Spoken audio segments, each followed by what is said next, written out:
গতকাল রেড রোডে ঈদের নামাজের পরে রাজ্য সরকারের প্রধানের যে বক্তব্য দিয়েছে সেই বক্তব্যের আমরা তীব্র নিন্দা ধিক্কার জানাচ্ছি। ইন্ডিয়ান সেকুলার ফ্রন্ট ইতিমধ্যে প্রেস স্টেটমেন্ট দিয়েছে যে এই বক্তব্য কোনোভাবেই মেনে নেওয়া যায় না। ঈদের নামাজের অনুষ্ঠানটা একটা ধর্মীয় অনুষ্ঠান, সেই ধর্মীয় অনুষ্ঠানের মঞ্চকে যেভাবে রাজনৈতিক মঞ্চে পরিণত করেছে এটা গণতন্ত্রের জন্য স্বাস্থ্যকর নয়, এর আমরা বিরোধিতা করছি। আমরা অবাক হয়ে যাচ্ছি একজন সরকারের প্রধানের কি ভূমিকা।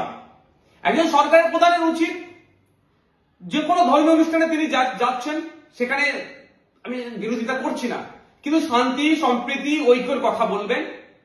সেখানে কি শান্তি সম্প্রীতি ঐক্যটাকে সামনে রেখে যেভাবে তার দলের প্রচার করানো হলো বা মানুষের মধ্যে আতঙ্ক তৈরি করা হলো, মানুষের মধ্যে বিভাজন তৈরি করা হলো, এর আমরা তীব্র বিরোধিতা করছি।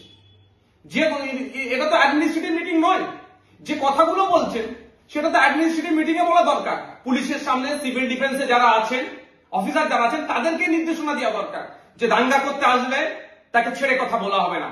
প্রশাসন তোমাদেরকে বলছি, তোমরা একটাও ছাড়বে না।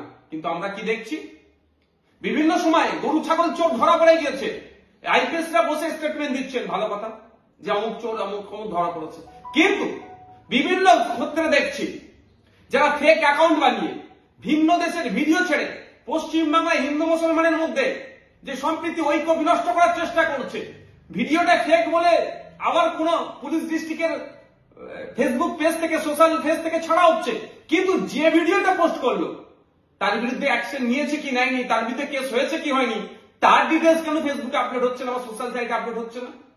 একটা দেখছিলাম মালদা জেলায় একটা ঘটনাকে কেন্দ্র করে সেখানে নাকি সমস্ত হিন্দুদের নামে মামলা দিয়েছে বলে একটা কাগজ ঘুরছে, সেটাও আবার মালদা জেলা পুলিশের পক্ষ থেকে ফেক বলে বলা হয়েছে।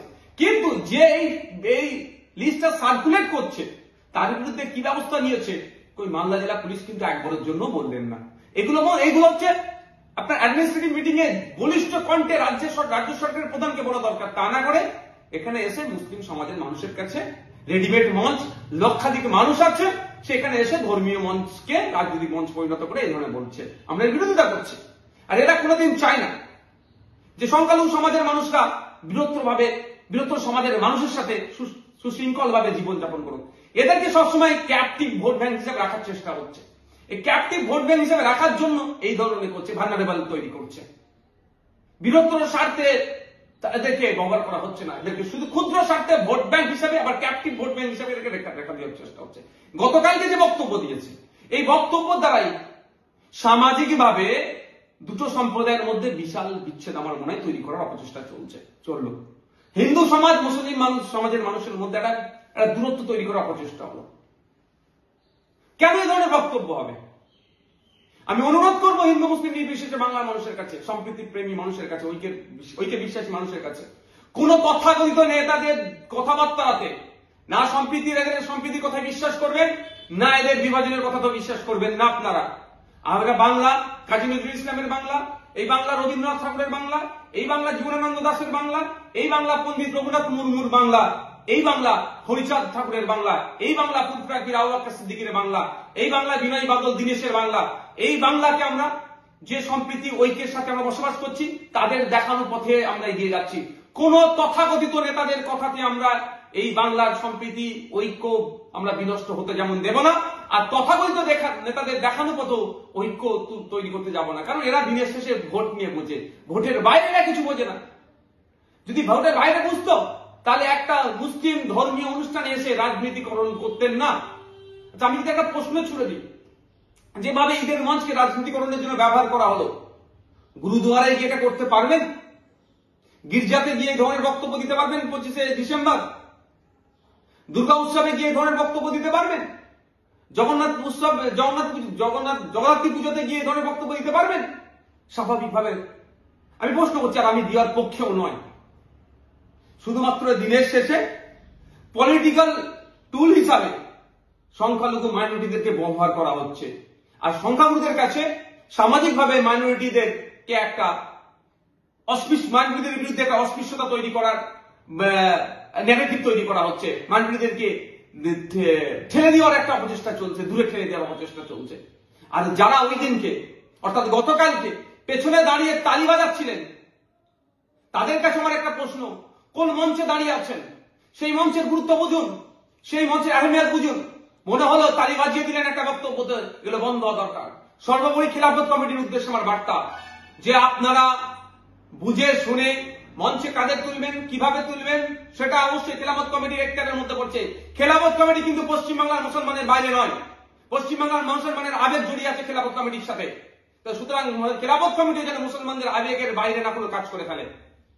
আগামী দিনে মঞ্চে কে উঠবে না উঠবে অবশ্যই ডিসাইড করবে খেলাফত কমিটি, কিন্তু বক্তব্য ধর্মীয় অনুষ্ঠানে এসে কি বক্তব্য হবে সেটাও কিন্তু খেলাফত কমিটিকে যারা বক্তব্য দেন তাদেরকে একবার যেন নক করে দেয়। কারণ গ্রহণযোগ্যতা যেটা আছে সেটা না নষ্ট করে।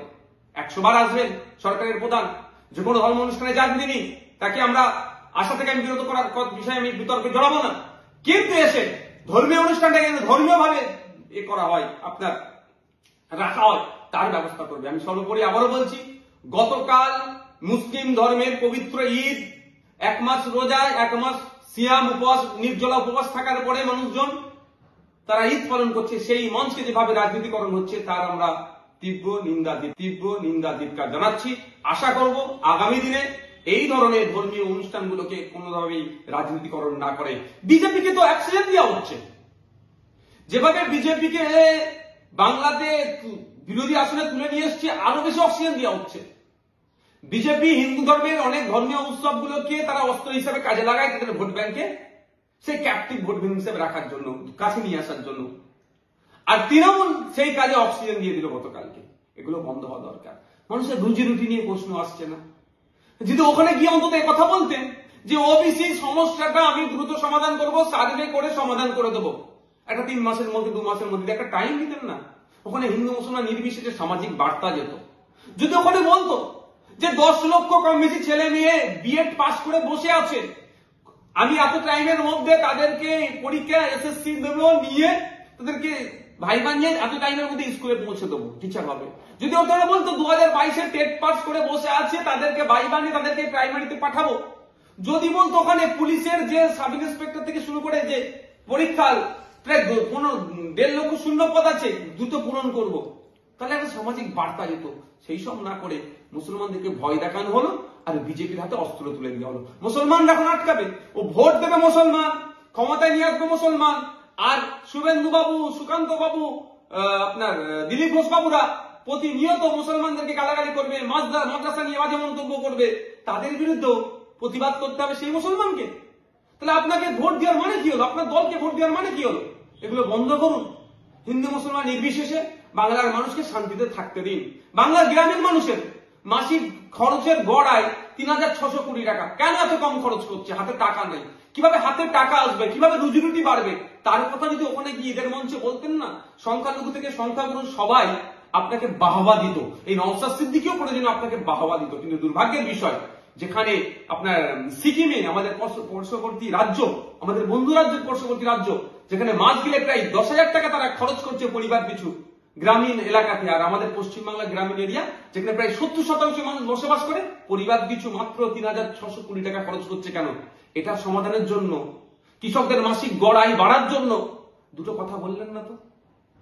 এগুলো আশা করছি আগামী দিনে আপনি পজিটিভ কথা বলবেন। তৃণমূল কংগ্রেস বিজেপিকে কোনো অংশে এই ধরনের কথা বলে যেভাবে বাজার গরম করতে যাচ্ছে, যে বিজেপির হাতে অস্ত্র তুলে দিতে চাইছে, সেটাও বন্ধ করতে হবে। বাংলার মানুষকে দায়িত্ব নিয়ে।